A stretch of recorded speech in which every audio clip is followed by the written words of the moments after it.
Welcome to Defiance of Silence, a Sacred Witness. This is a space for survivors, healers, and witnesses to share their truth. Here we stand against the silence that isolates us and embrace the silence that allows us to be truly heard. I'm Valerie, your host, a U.S. Army veteran, nurse, and a survivor. Together, we will discover the power of being witnessed and the healing that follows. A gentle note, though, this podcast includes conversations about sexual trauma and abuse. Please listen with care and honor your own well-being. Thank you for being here to witness today's conversation. Hi, everybody. Welcome. I'm really excited for you to meet my guest today. Her name is Lauren. She is a licensed professional counselor and supervisor of her own practice here in the Woodlands, Texas. She works with children, adolescents, couples, and adult individuals. When she's not working, she's passionate about her faith in God, children, and spending time with family. Welcome, Lauren. Hello, I'm so glad to be here. I'm so glad that you said yes to my invitation. I think this is going to be a really important conversation today for many reasons. Um, Man, I'm just ready to get into it. So, as I like to do in the beginning of the episodes, I would love for us to take a moment just to ground ourselves and have our listeners dial in and tune in and be ready to listen. So, hand to heart, close our eyes, breathe in, and slowly breathe out. Engage your senses. Think of something beautiful, smell something, feel something, hear something. Thank you for showing up for this conversation. Here we go. So, Lauren, it's great to see you again. Um, so, just to give a little bit of background for our listeners, why don't you tell us about yourself, how you came to be a therapist, and what were you doing in your previous life before that? My many lives. So I became a therapist approximately 9 years ago. And before that, I was a child life specialist working at a children's hospital for about 11 years. For those that don't know what a child life specialist is, we work in hospitals with families and children with coping, getting through the hard things that happen at the hospitals, whether it's grief or diagnosis. It's kind of how to get through those hard times in a developmentally appropriate way for the kids. Through that work, I loved counseling before, but I noticed there was a big lack of counseling needs for the medical community. And I worked with a lot of trauma, and I was struggling to find good resources for those families outside of the hospital. And so I went back to school to become a counselor to try to bridge some of that gap in care for people that have experienced traumatic things. That's beautiful. And I can say that that's how I met you, you were working in the emergency department alongside of us emergency room nurses as a child life specialist, and you were extremely good at that job. So just so Oh, you know, I want to acknowledge that.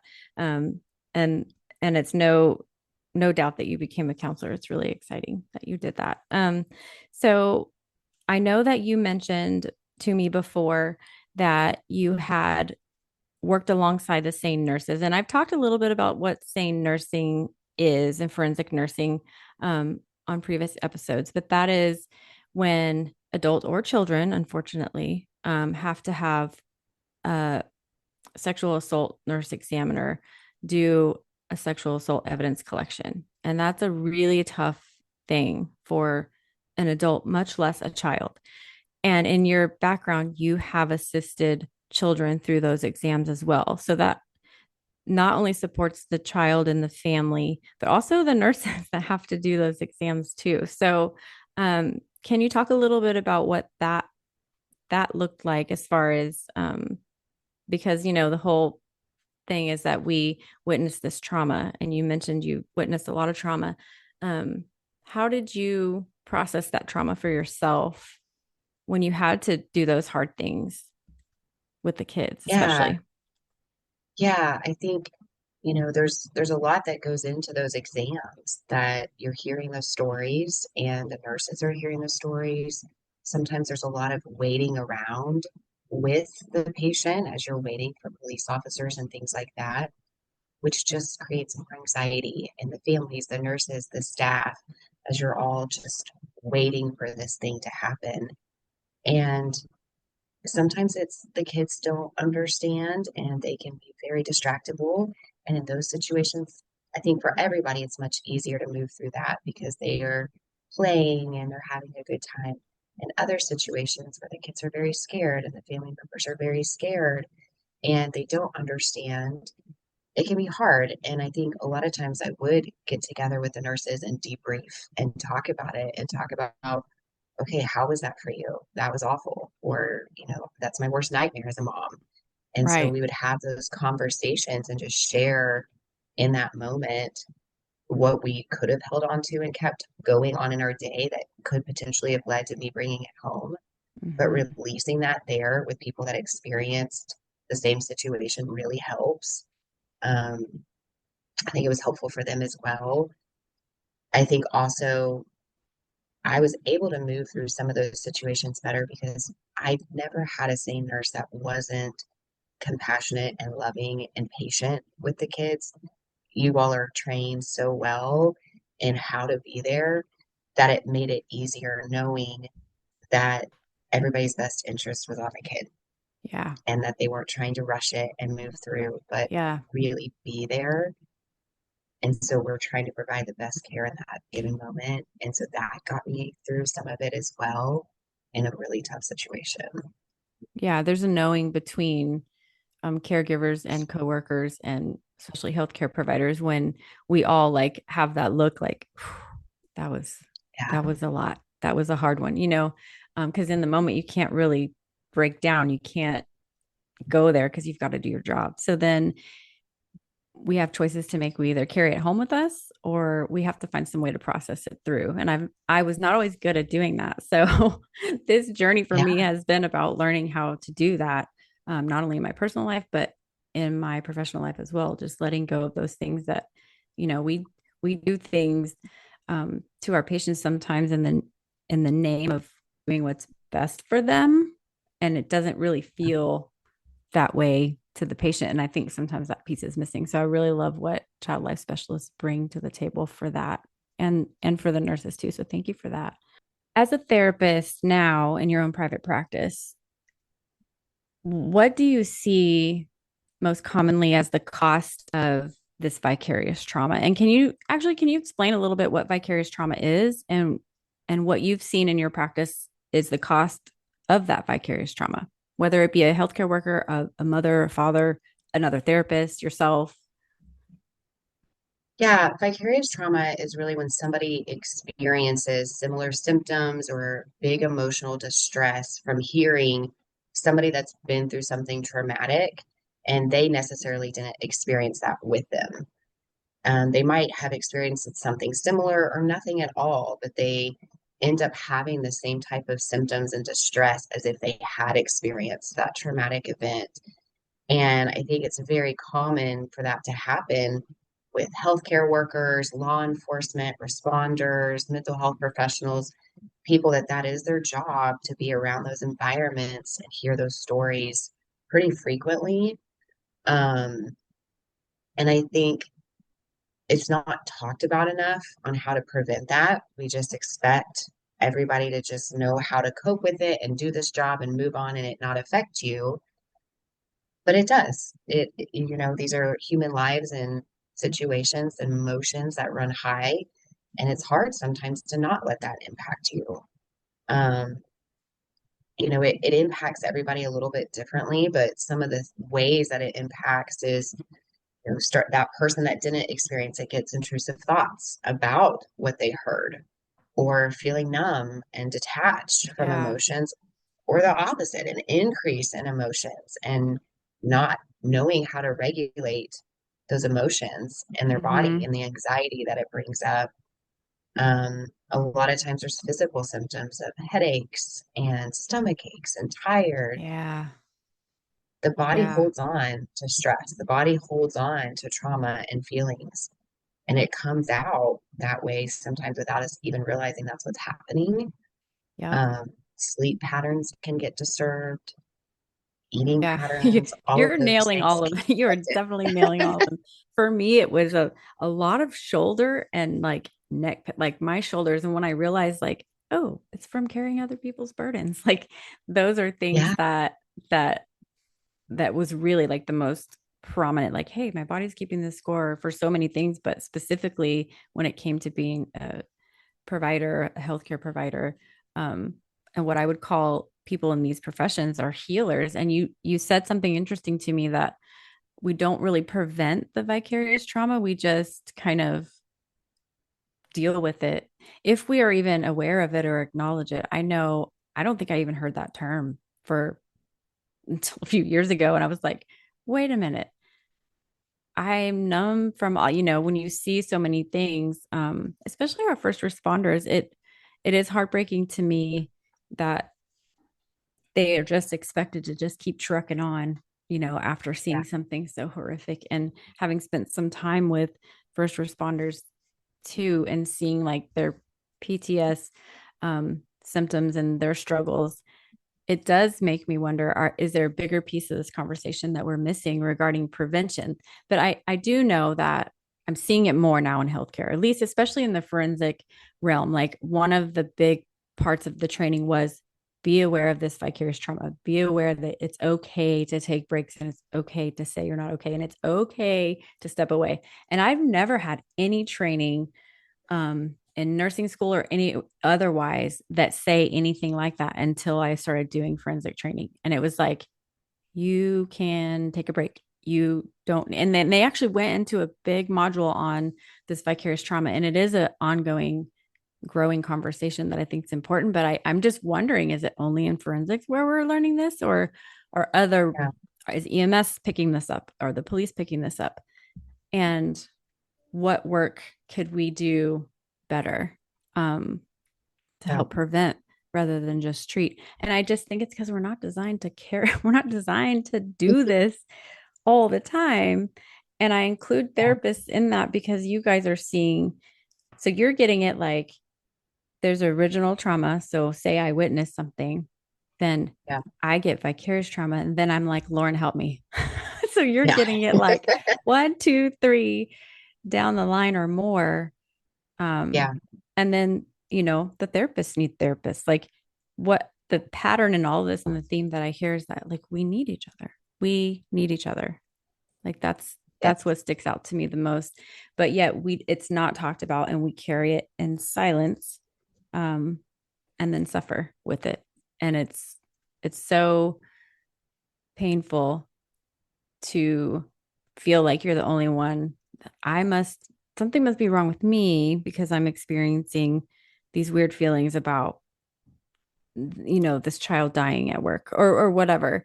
Um, because everyone else seems to be just moving along and doing their day. And really that is so dysfunctional, but you don't know that so you're like, okay, well, I guess yeah, I'm going to just not think about this either. So thank you yeah, for explaining that. And can I ask yeah. you, as a therapist, have you ever had any situations that you've had to like, hey, I need to talk to somebody about this?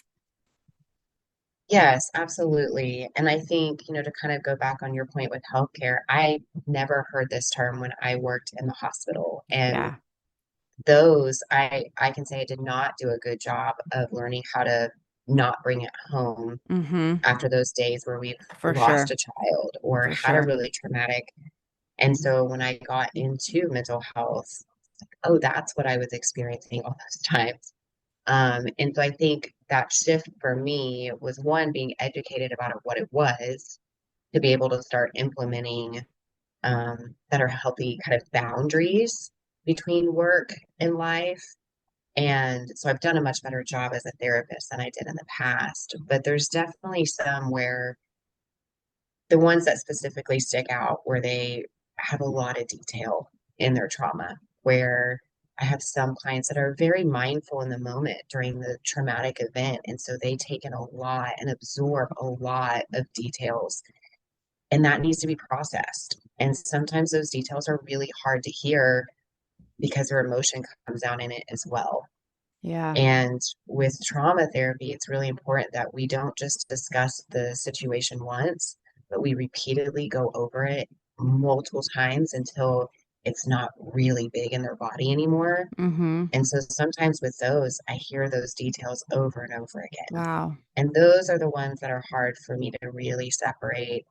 And I'll take a little bit extra time before I go home to try to Yeah. separate that work and life, or I'll pray before I go home, turn on some Mm-hmm. music, something to get my mind off of it so that image doesn't linger when I leave the Yeah. job. Yeah. That's important and powerful.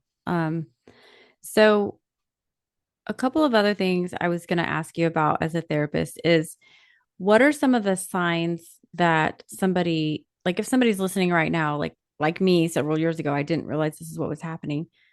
What are some of the things that, I mean, you mentioned a few of them before, like changes in sleep and intrusive thoughts, but what are some of the things, even as like caregivers or someone that lives with a family member that's a healthcare worker, what are things we should be on the lookout for that might indicate that you need to talk to somebody? Great question. I think, especially if it's somebody that you're close to or you see on a pretty regular basis, if you're starting to see changes in them, if they used to be able to communicate really well and you're seeing them disconnected or withdrawn, numbing out a little bit more, maybe they're drinking a little bit too much Mm-hmm. or staying out late, if you're noticing the changes in their sleep patterns or they're having a really hard time with their normal activities of daily living with hygiene and eating, they used to work out and now they don't. Yeah. So kind of some of those changes in their normal behavior, or all of a sudden, like we kind of talked about, headaches, body aches, tension, stomach aches. Maybe they've expressed some type of survivor's guilt or shame Mm-hmm. around, oh, I Mm-hmm. haven't experienced these things. It's so bad that I have it. Um, I think disconnecting is a big one. Yeah. Or maybe it's really explosive. Maybe they have really big, kind of fight, flight, freeze, fawn, all those, trauma responses. Maybe some of that gets activated where now all of a sudden they're really angry or they're raging, they're worried all the time, and that's just not the normal personality Yeah, like that. those are big things. And if when you live with somebody, it can seem subtle. I know like it's easy to, it's like the frog in the boiling water. It's just warming up and you don't realize it's boiling. So when you live with somebody that's having subtle changes and you think they just had a bad day at work today or it's just this or Yeah, just that. And then like when you can step back and get like a bigger view, it's like, oh, this is probably what's going on. yeah, And you can't make somebody talk about it. You can't make somebody go see somebody. But I think if you can witness them and just say, I know this is hard for you, at least in my experience, when you're ready to talk about it, I just want to acknowledge that it's there and perhaps maybe be open for you to be open to the possibility that it is there and you are storing it in your body somewhere. But I know when yeah, those things first began being conversations for me, I was not open to it. I thought it was weird. And I'm like, you can't convince me that my headache is related to this. Like, it yeah, sounds silly now for me to even say out loud because I'm 100% convinced that all of those things had a reason. Um, and it's difficult when you see a coworker suffering that way too, because once you start to get free from that and you realize, like, okay, I process this workday different than somebody else. Um, yeah, and you see it in your coworkers. And I'm noticing now too in the hospitals, there's a little bit more implementation going on as far as mental health. So they're offering like free meditation apps. And here's some, um, you know, we have a code lilac team is what they call it at our hospital where you can literally call this phone number and they have a whole team of trained people that can help you get resources or just listen to you debrief if that's they can be a sacred witness and I don't know if they know that that's what they're doing but that's I think that's beautiful and important and I so love that. in crisis care like a couple of things you said that were interesting first you mentioned the trauma responses if it's not too much, could you just do like a brief overview of what a trauma response is? So a trauma response is exactly that, a response that our bodies have because of something traumatic that we've witnessed or experienced.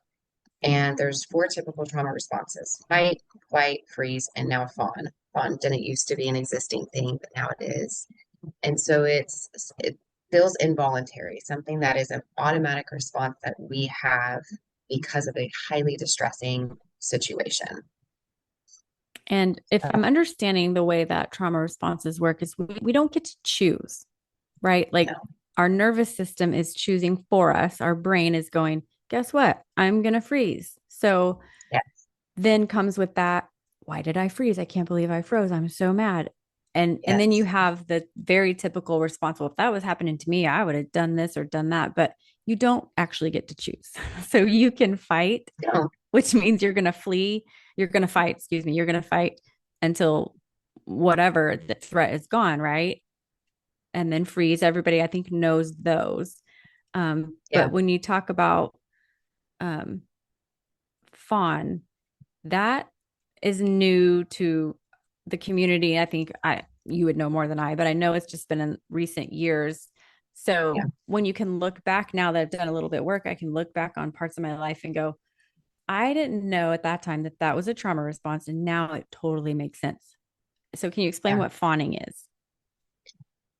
Fawning is the best way I can describe it is kind of a being submissive to the situation.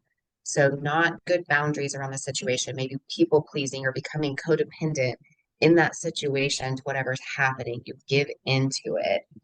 Um, and you're right, like there you don't get to choose. Yeah. It's your And that's just body's in an effort. natural response. That's an effort to stay safe, correct? Like, so Yeah. that fawning is cooperating or whatever is going on to keep yourself safe, whether it's emotionally, physically, or whatever, right? Did Yes. I describe that correctly? Okay. All of the responses are your body and brain's way of trying to protect you in that situation. So if you're freezing, your body is thinking, oh, I need to dissociate or I need to stay Mm-hmm. still and numb out to protect Mm-hmm. me. Mm-hmm. It's not something we consciously think about doing. It's just what happens in our nervous system that it's trying to protect you. Even in that moment, it might not be the right response, but Yeah. we can't do anything about it. Yeah. And so I think, I mean, and I'm still trying to understand how trauma works. I mean, it's so fascinating to me.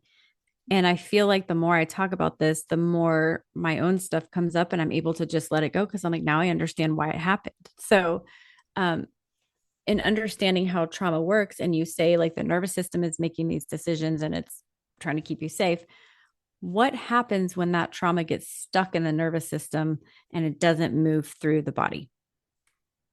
I mean, I think a number of things can happen. And we can talk about a type of therapy that helps with that. That's amazing. But our connections in those situations can sometimes get crossed. So if we're frozen or we're fighting, our brain is focusing on certain things in that moment. And whether it's dissociating and you don't actually experience it the way that it's happening, Mm-hmm. that memory can get distorted.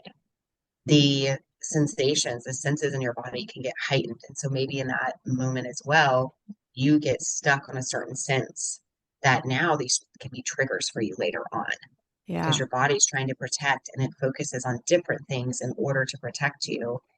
And so chemical makeup can change, our memories can get crossed, the way we retain that information can get distorted. um, I'm sure you've heard of the terminology cognitive distortions, which are Yeah. mixed up thinking patterns. Yeah. And so sometimes we can get cognitive distortions about the event that took place because of the response that our nervous system Yeah. had. And that's really interesting to me because to me, I think, and especially working as a forensic nurse, sometimes, I see my patients going, wait, hold on. How come I don't know? Like, I don't remember this part, or no, it was this. And then they get flustered and they're mad at themselves for not being able to recount. And there's a disconnect for trying to help them understand like that your body hasn't like categorized those memories the right way. Like this is totally normal. And I Yeah, got the privilege of observing some courtroom time a couple of weeks ago, and the same nurse had to testify regarding the patient's statement. And as a forensic nurse, we're giving the description to the jury of what this sane nurse does. What is the exam? What is the forensic nurse assessment? What is the all of these different things? And the defense, I was sitting in the back just going like, wow. And the defense was really picking apart that this story to them, the story I say in quotes to them was um just so straightforward and flat and simple and the forensic nurse did such a good job of explaining, well, there's trauma responses and it doesn't mean that they, because she didn't document that the patient was hysterically crying. She was very calm and telling this, story, but it was fragmented. And that's totally a normal response.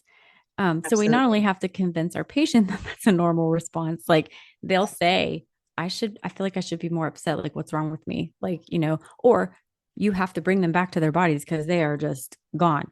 Um, Yeah. but the defense, I was just shocked at how they tried to pick that apart. And she just laid it down like, this is a trauma response. This is completely normal. And like, I felt like the mic dropped and I was like, wow, I was blown away at how she explained it. And it was just so fascinating to me. Um, and I think a lot of people just don't know that. Like, I didn't Yeah. realize how that cognitive, um, you said cognitive distortion, right? Is that what you said? Yeah. Yes. Yeah. Okay. So I just want to say it right. That cognitive distortion can last for a long time. It's not just in the immediate trauma, right? No. So, Yes. so then as a trauma survivor, you start questioning, well, was that really what happened? So then there's like a whole nother element to that, which is why we need Yeah. therapy. People, if you need therapy, get therapy. It's so good. Um, It so actually is. Yeah, I'm sorry. It is so normal when we're doing trauma work that so many cognitive distortions around either themselves mhm, or the perpetrator, the person, or the situation itself, and the meaning behind it all at that point. Like, usually in the very beginning, there's a lot of mixed up thinking patterns about it. right. And our job as a therapist is not to judge those because they've gotten stuck in there because of a trauma response, but to let them process through that and work through that to find what is the actual situation. What do you actually believe about yourself? Not this mixed up thinking pattern because of the situation. Mhm, mhm. And so it takes time. It does not happen easily, and it's not like anybody asks to have those in their mind. They're just there. Yeah. And as you grow and heal through your trauma, they get sorted out. So let me ask you this question regarding like crisis care therapy and whether it's like, what is the benefit? I mean, it sounds silly to say it that simply, but having a sacred witness in crisis care, like, have you seen or do you have an example of a difference that it makes when somebody has a sacred witness in the immediate, like the trauma has just happened, like this has just happened, say it's fresh, I mean it hasn't sat in our body for 15 years, when somebody Yeah, experiences something and they're able to find their voice and say this just happened to me, or it's a collective trauma, like when we witness, unfortunately a school shooting or something like that, when people have a sacred witness and have a witness in that crisis care moment, is there a difference in how that's processed versus somebody who just goes home and goes, you know what, I'm not going to think about this. yeah, I think there's multiple pieces to that question. Um, I think it's important to have what I consider like a debriefing of a sacred witness right after something traumatic has happened, because you're still taking in all the events and processing everything that you just experienced. And it's good to get out that immediate reaction and that immediate, what did I just see? What did I just experience? But then as we sit with the trauma longer, we're going to process it differently. It's going to sit in our body a little bit differently.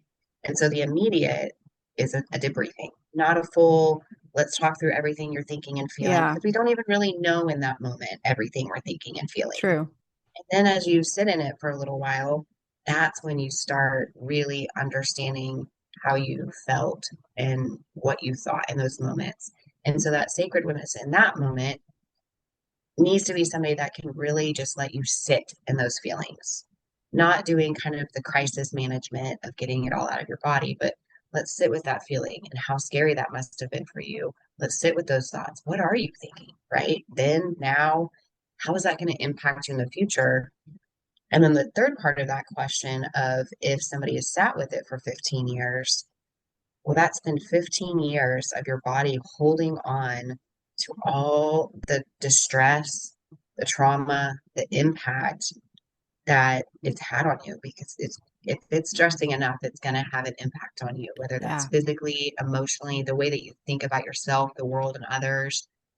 And that's going to change the way that you respond in other situations or respond to yourself, how you respond with relationships. It will take a toll in whichever direction based on that trauma that you experienced by not getting it out of the body for that long. Yeah. And as you were talking, I was just thinking about how, in particular, with like first responders, I was thinking about police and first Yeah, responders that see and EMS that see repeatedly back to back to back to back to back to back. I mean, untold story, like just, yeah, so many. And if they don't get the care that they need in the moment. So you've not only held something in for 15, 20 years, a whole career, you've held multiple things in for that long. And we all know that's a recipe for burnout, but it's beyond burnout to me. That I'm just really feeling the sense that there's less and less people going into law enforcement. There's less and less people going into these public service roles because we're seeing higher rates of suicide and like all of these things, despite prevention, raising awareness. But I've just struggled with raising awareness doesn't really fix our problem. Raising awareness is great. We need to know that these things are happening, but can we talk about why they're happening in this space where I'm not saying somebody, just me being a witness to somebody and saying that must have been really hard, because I'm not a therapist. And I think people get confused too, that they don't know what to say. So they just don't go there. But yeah, how do you teach somebody to be that witness? And like as a therapist, because you have to be careful. There are tons of, I want to give everybody advice. I just want to be like, this worked for me. I mean, I'll just say it. Like that's part of it. That's some stuff I've worked through with codependency and other things I've worked through. Um, I can't fix everybody, but I'm overcoming the fear part of like, I don't want to say the wrong thing now. Before I would just say whatever I felt in the moment was like, I think this will help you. And it's silly yeah. now to think about that. It's kind of embarrassing. But now that I'm have more awareness around it, like as a therapist, what would you recommend? Two things. One, what should people definitely never ever say? And two, what do they say if they don't know what to say in a moment where witnessed you're witnessing someone else's pain? I didn't necessarily witness a traumatic event, but I know that you did, and I want to be here for you. What do I do It's and a not do? really great question. Yeah. And I think sometimes you don't have to say anything. You can just be there with them. Yes. You can sit with them. You can let them share. If you feel, I think people get uncomfortable in silence, but sometimes the silence is okay for them. And that's what they need. I think the one thing to remember about trauma, and this goes with grief too, is there's nothing you can tell somebody that is going to take it away from them. Yep. They've experienced it, their feelings are theirs, and you can't fix it. But what you can do is sit in it with them and listen. And now they don't feel alone. Now they feel heard. Now they're getting it out of their body and releasing it. The more we keep it in, the bigger and bigger and bigger it gets. Yeah. And so you don't even need to say anything. If you feel like you do, say, I'm here. I hear you. Is Yeah. there anything you need? Right? That's it. Yeah. And I think what you don't want to say is, you'll be fine, just keep going on in your day. Right? Like you don't want to diminish somebody. Yes. Like, oh, Yes. it wasn't that bad. Other Yeah. people have had it worse, right? That does not validate somebody's experience. And honestly, probably will deter them from wanting to get that help and that support. At least from And you, for sure. so, yeah. Yeah. So I think if you don't know what to say, you just don't say anything. Hmm. But just let them know whatever they're feeling is absolutely okay. Yeah. And I think, going back to what you were talking about with law enforcement, it's hard. I work with responders and law enforcement because, like you said, it's one thing after another. And same with military, they have to shut it off during those times. They Yeah. cannot Yeah. You have to allow function. themselves to Hmm. feel because they have a job to do. And so then it's them finding that space with that person that can hear it. And sometimes in those situations, they see some pretty graphic things, and the people that they would want to be their sacred witness can't always hear it. it's hard. It's not everybody can hear those things that they're needing to release. And so then they just keep it in. And then the Yeah. next thing comes up and they go, well, it's in the past. I'm going to shove that down because I've got to keep going forward. Yeah. And, I think the gap is slowly starting to close, but many first responders and law enforcement do not seek therapy because it goes into their notes and it gets Yep. written down and their fear of their job is on the Yep. line. And so they don't get to use the services that are available to them out of fear of And that they're that's going to get something, benched. I mean, you segued right into my next question. I was going to say, so when law enforcement does see a therapist, I know that is part of the stigma. It's so if we're wanting our first responders to take advantage of these options, and why do they have to feel threatened that for normal feelings that they are going to be pulled from the job? And I have learned for myself because it was important for me to get some clarity on some things for my profession as well, because I was very burnt out as well. And once I realized, like, if I could talk about the things that were burning me out, like somehow the burnout lifted because I was Yeah, talking about the things instead of stuffing them in, and really trying to help my coworkers to understand that as well. yeah, Um, and kind of spur each other on. And when you've got a good group of peer support that you can do that, and I know law enforcement has all these things in place, and I don't work in law enforcement, and I don't know why we keep talking about law enforcement, but it just keeps coming up. But yeah. but it's important because I see it, and I have friends that are in law enforcement, and I've heard their stories, and I'm just floored that they've been able to hold on this long to those stories, Yeah, because it there's just no words to describe some of the things that they've seen and had to do, um, yeah, that they go home and cook dinner and they can't talk about, so if they're able to take care of themselves and get these services, like, where's the disconnect between, like, having this fear? Is that actually a real thing? Can they lose their jobs over how they're feeling mentally? Obviously, if they're unsafe, wanting to harm someone else, I get that part. But just for having those normal feelings and maybe the PTSD symptoms type stuff, can they be pulled from duty for that? they will get reassigned to Interesting. other areas that doesn't require them holding a gun, right? That's the Mm, concern. It's gotcha. in that specific job field is if you're depressed or you have PTSD, are you fit to be able to hold Yeah. a handgun and go out and keep everybody safe and yourself? And so, I don't think they'll necessarily get fired, lose their job, but they will get reassigned to something that's more death duty, something like Yeah. that, until they can get cleared Yeah. by the counselor.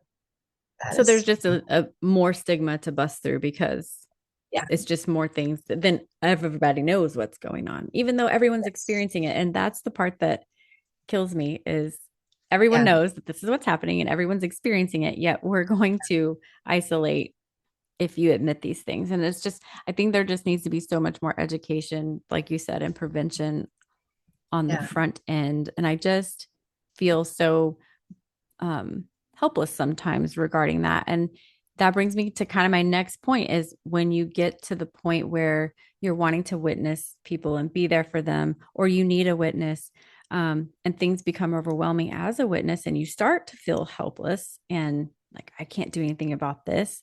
Is that kind of dipping into that vicarious trauma as well? Like, maybe that's something that someone needs to look at if you are holding space. And I've ran into that a few times just doing this podcast. I'm like, whew, okay, this was a lot, and this story was a lot, and it was amazing and beautiful, and they're here, and I'm proud of them.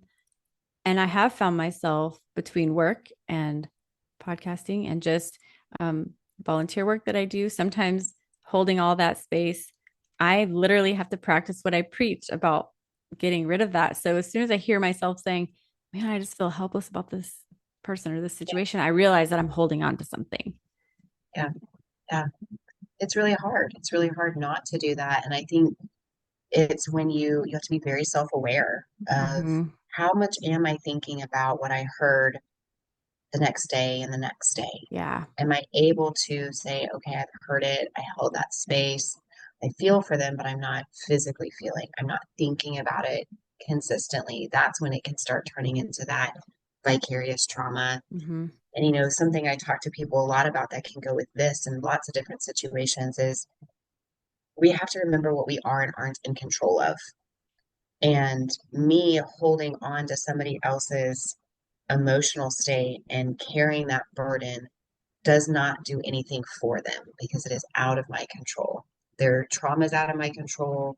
How they're processing what they feel is out of my control. And hanging on to that won't change anything for them. Yep. It just impacts me. And so having to find ways to say, okay, I've got to let go because there's nothing I can do about it. It's their journey. They Mm-hmm. have to go through it. Um, and that can be said for lots of different situations, you know, in the hospital setting or wherever it may be. We feel awful that people are going through these situations, but that won't change it for them. Yeah. Yeah. It's a true statement for sure. And it's hard. It's hard to let Yeah, go of it that. is hard. And I like how you said it just really just, it kind of burdens you because then you're thinking about it. Is there a period that's normal? Say, like you do witness somebody, obviously, we're not going to be able to just switch it off. So, what Right. amount of like still thinking about it as we're processing it through and releasing it for ourselves for that person? What amount of that would be considered appropriate or normal or typical, I should say? Yeah. I mean, I think that's a great question. I think it's hard to answer because everybody's so different. And I think it varies depending on the amount that you're thinking about it. You know, I would say there's situations I've heard years ago that as we're talking, it popped in my head, right? Mm-hmm. But I'm not going to carry the weight of it. I just still remember it. Yeah. And so I think, you know, giving yourself that space for a couple days to know and feel, and then you go, okay, now it's time to move through. It's still gonna, you're still gonna have reminders of it here and there that pop up, but is the weight of it still there? If the Yeah. weight after a couple of days is still there, okay, you haven't released it. You're still Mm-hmm. holding on to that burden. Yeah, that's good to know. I've noticed for myself, it physically comes out in my body in exhaustion. Like I Yeah. just feel complete collapse. Like, whoop, okay, I need a day to rest. And then Yes. I need to walk and get sunshine. And I need Yes. to have my electronics off and I need to rest. And then I'm like good as new the next day. But I've just realized a pattern with myself when I've done a lot of that, that for me, I think noticing that um, it takes me a full day to recover Yeah. from something big like that. And that kind of interrupts life sometimes, which leads you to want to ignore because I don't have Yeah. time for this. And so it's been a real life lesson for me to slow down. I think people that know me would say, you don't slow down ever. And so this is just part of that, like forced to slow down and really just breathe and rest and let it move through my own body because I carried something. And I've always just wondered about that appropriate time. Like, is a day long enough? 2 days? Like, when does it start to Yeah. get too long? So that helps me. Thank you. Um, Yeah. And I think, you know, it's hard to slow down life, but I tell people even just 5 or 10 minutes to yeah. slow down and allow yourself to Yep. process it. Yep. Doesn't have to be hours. People think they have to have hours to sit and meditate and journal and do all the things. If you have 5 minutes, just take the 5 minutes to go Yeah. breathe, to go do Yeah. the grounding, to do anything to try to release it Yeah. out of your body. I think that's been a big learning curve for me. I thought I had to have this like specific practice, the same thing all the time. And I have found out that as I've grown, I've gotten more flexible with in this situation, you know what? I needed to go outside and like deep breathe and wave my arms around and get rid of, that's what I need to do. Or I Yeah, need to go sit contemplatively on my front porch for 30 minutes and release some tears. Like it's different. yes, It's different for every situation. So um that's just new and interesting thing to explore. And I would encourage listeners to be curious about, maybe start to notice when you do hold space for somebody, where do you feel it in your own body and what does that mean and how do you need to process that through? So um, I find it to be very interesting, the different things that I hear or witness, how they need different things from me to be free, like to let it yeah, go. And so I don't think there's like a cookie cutter way, but I was very curious about, is this normal? Am I doing this right? um, um, so a couple other questions here before we finish up. I appreciate your time so much.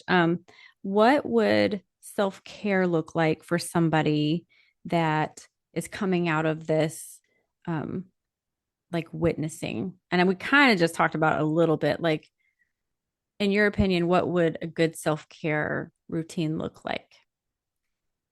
Yeah, great question. I think it's making the time for yourself, a couple minutes whenever, but maybe it's meditating, journaling. If you are somebody that prays, praying about it. I'm like you, I like to get outside. So taking a walk, even just digging your feet into the grass and feeling, nature and the sun. Mindfulness is, this hot topic that's been talked about the Yep. last, 10 years or so. And really, that is just a state of being present in the moment. So being aware of all your senses, being aware of what you're thinking and giving yourself that time to maybe you need to scream it out. Maybe you Mm-hmm. need Done to, that. Yep. yep. And that Maybe you feels need really good. to If you do that. haven't done it, I highly recommend. Just don't scare anyone. You have to find somewhere where it's safe. Yeah, go in a closet, a garage, and scream a car. I've done that Yes. before. Yes. I think it's also, if you need to find a support group that, for Mm, survivors of yeah. something or witness of something, or even just support group for your profession, Yeah. um, that can be really helpful. Setting good boundaries for yourself is really helpful coming out of being a witness where you give yourself that space and then you move on. Yeah. You find that time and then let yourself know, okay, now it's time to go on to the next thing in my day. And I'm not going to keep going with it. So whether that's at work or if that's at a school event, whatever it may be, you have Mm-hmm. that separation. Sometimes music can be that thing to provide that Yeah. separation. Music is very powerful.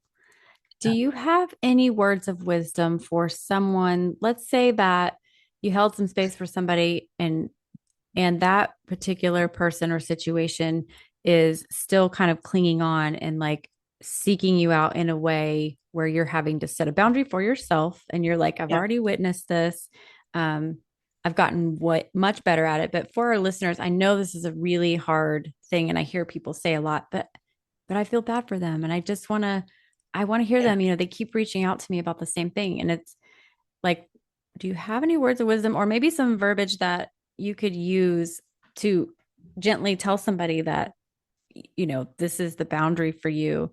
And first, we have to get over ourselves because we do have to set that boundary. And if it offends yes, you that I can't hold the space for you, but I'm a very direct person and I don't have a problem saying that, but I just hear so much. And I have friends that are like, I don't want to hurt their feelings. So, as a therapist, what are maybe some short sentences or ways that you would advise somebody approach a situation like that?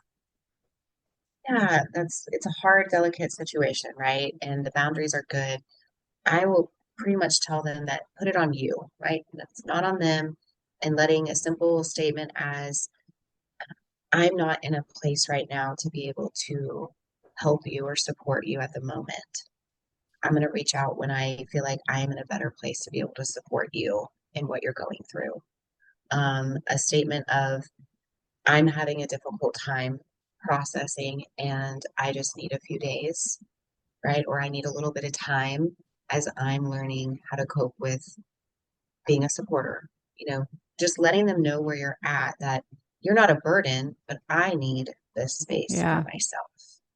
Um, you know, is there somebody else that can be a support to you that can also support you while I'm learning how to take care of myself in this That's situation? good. Yeah, So I think people that have been through trauma, it's good to have multiple networks of support for sure. so that you don't become that lifeline for them. Yeah. And as much as we want to, especially like the fixer in some of us that are, and that's also a trauma response that, we have to be aware of, but Yeah, it's hard to say to somebody like, I don't have space for this right now, but I still love you. Like and yeah, sometimes they will walk away and maybe you weren't the right witness for them in the moment, or they need something beyond, like we talked about earlier, they need something beyond me. They need a therapist. They need somebody yeah, professional. And I don't think it's ever wrong to ask if that's an option for them too, yeah. Um, And just say, I don't feel like I can hold that space for you mhm, anymore. mhm. I'm having a harder time than I thought I would. Do you have somebody else you can talk to about Yeah. that? right? And Yeah. like you said, I still love you. I still want to be your friend. I'm just not that person for that Yeah. topic, or however you want to state it. Yeah. So as well, just as you, Lauren, not just Lauren the therapist, but as you hold space for people and you hear the things that you hear and you witness the things that you witness, what's your personal practice for releasing what's not yours? What does that look like for you? I know you said you like to listen to music or you take an extra long drive, but really, do you have a ritual or something else that you could recommend for our listeners? Yeah, I do. On those really hard days, I will text my husband, let him know I'm going to be a little bit longer till I get home. And that's our code word of it was a hard day. And I will take a drive and I'll pray. Sometimes I'll sit in my office and I'll cry and allow myself to feel those feelings Yeah, that have been brought back up. Um, I will pray before I leave office, and then sometimes I'll listen to that music. And whether it's something totally separate or something that needs to elicit tears, I'll listen to right. whatever in Yeah, that moment kind of helps that. And then I tell my brain it's time to switch on to you as a human being outside of the office, right? You're a yeah. mom, you're a person, you're a wife, and sometimes I will go to a dance party with my kids, to be quite honest. That's When it's been one of amazing. those days and I need Yes. to switch gears, it's like we're dancing in the living room today, or Mm-hmm. I'm going for a walk when I get home, or ride bikes, And so I do enjoy getting outside. A lot of times I will go take a walk or drive with my windows down just to get that fresh Yeah, air. I like to do that too. Um, and then, kind of like what I told you, that reset, I tell myself, okay, I cannot control this. It's out of my control. Mm-hmm. There's nothing I can do further, but what I can control is what the rest of my life is going to look like. Yeah. And I want to go be present with my kids. And sometimes at the end of the night, I will check out and I will, if I'm not talking, my husband knows that there's a reason, and I just need to sit and watch a silly show or read my Mm-hmm. book. Mm-hmm. And so that's my reset. And kind of like you said, sometimes it takes a day, but that's usually how I start separating the boundary of listening to the stories Yeah. before I leave them. That's really beautiful that you can do that for yourself. I think it takes practice too. It's easy to say, this is what I do Yeah. and this is what you should do. Yeah. I don't like to should on anybody, so I don't want to tell them what they should No. do, but these are things that are just options for you Yes. as a listener that may work for you, that may not work for you to just find. I I want you to find something that will work for you, just to help you separate that space, exactly like you said, especially as a healthcare worker, to be able to leave it at the doors. It's really hard. It's really hard. So, baby steps with that if it's not a common thing that you do. For me, it's gotten a lot easier over the years just with practice, but it's still, especially when you start getting into other things and volunteering and doing podcasts and other things. So it's like there's not a lot of separation now. Sometimes I'm like, I have to go home and I'm going to do this podcast story, which is beautiful. I'm so honored to do it. But then I'm like, how do I separate it when I hang up from here? I just got to go Yes. right back downstairs and jump into dinner. So I'm trying to figure that out still too. And I guess what I'm just saying Yeah. is we're all human people. Like we got to figure this out, Yes. what works for you. So And one that, thing might work one time and not the next time. yeah, that's a good point. So it's practice. Excellent point. Yeah. If one thing is not working, I will switch to something else.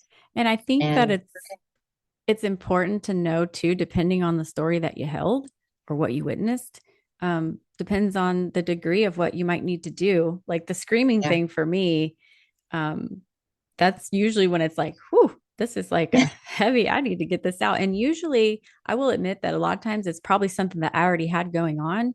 And that was yeah, just the tip of the iceberg. So therefore, I feel like that's how it needs to come out. So it's me, not yeah, just that person's story. It's me too. Um, yeah. and then other times I can't find the tears to save my life. So I need a playlist that's got the saddest songs on the planet so that I can get them flowing and then I'm good. So Yes. thank you for those suggestions. Sure. Funny story before we close. A friend of mine and we were on a hike and we went really high up on this rock and we climbed up and we both were just working through some things and I was like, let's like do some somatic breathing and movement up here way high. I mean, 14,000 feet up. I've never been that high before in my life. It was cold up there. It was just like the perfect crisp day. And I was like, let's do some somatic movements and like the stuff we'd been talking about all weekend and things like, let's just release it up here. Like, let's scream. And we were with a group of ladies. And so she was like, I'll do it with you. I trust you. Let's do this together. So we told our friend on the side of the mountain, hey, warn everybody that we are going to scream up here. So nobody thinks like something's wrong. So we did our thing and it was so beautiful and therapeutic. And like, it was just amazing. I'll never forget it. But our friend thought it was hilarious to not tell anybody that that's what we did. No. So when we come down, I mean, perfect strangers were like thinking someone fell off the mountain because we and we had no idea. So then when we come down, everybody's like frantic and we're like, oh my God, no, we're okay. It was therapy. We were So good. releasing. It was so funny. But like those people were looking at us like we were crazy. But you know what? I felt so good. And it was Yeah. like the best release I could have had. Like my whole body was just tingling. It was so incredible. So highly recommend. Just don't scare people. So Yes. nice. Yes. Go out, scream. I love taking a bucket of ice and just chunking it at the ground, right? When you've got Oh, to I get that never thought of energy that. out, just Yeah. throwing it at the ground. It feels really good. But don't do it in the front. People look at you like you're weird too. So Mm-hmm. go in the Mm-hmm. back and throw your ice back Yeah. there. I hadn't thought about ice. That's actually a good idea. Because you're not breaking glass, it's ice. Like, Yes. hmm, As much as we want to smash things, that's that's something you can pretty cool. smash. Yeah, those smash rooms are expensive. It's like They are. for 10 minutes, it's like $50. That's crazy. I can I smash know. up something for free at I home. I don't need to do that. yes. Oh, thank you, Lauren. This was really a really important conversation. And thank you for having it with me. Um, I really, really appreciate your time. And I will put in the show notes. Lauren, if anybody is in our area and wants to come see you at your practice, are you currently taking new patients? I am. Okay. I'm over here in the Woodlands and always taking new patients, and it's such an honor to be on this with you. You're doing amazing work, and the Thank you. topic is so important. So you're such a blessing to this community. Thank you very much. And I will put Lauren's practice information and stuff in the show notes. So if you want to get a hold of her, that way you guys can get connected if that's something you're interested in, or if you've never had therapy before. If I recommend you find somebody in your area, even if it's just a couple of visits, just to see if it's for you, because it's important and it changes things. So when we tell the story, we're not bound up anymore. And that's the whole point of this podcast, is just to break that silence that keeps us in shame. So I'm really proud of you guys for listening and thank you for holding this space with us. And before we go, we're going to release what isn't ours to carry. So today we're just going to take a breath in and think about one thing that you just want to let go of. Palms up, breath out, push your palms to the sky and let it go. You did it. Thank you. Thank you for being a sacred witness for today's episode. If this conversation has brought up difficult feelings, please remember to take care of yourself in whatever way you need. Healing is not a straight line, and you do not have to walk this alone, okay? So if you need additional support, please reach out to a trusted friend, a professional, or a resource in your community. There's resources listed in the show notes as well. Your well-being matters the most, so thank you for being here and choosing to listen with care. Until next time, remember that you are loved and worthy of being witnessed.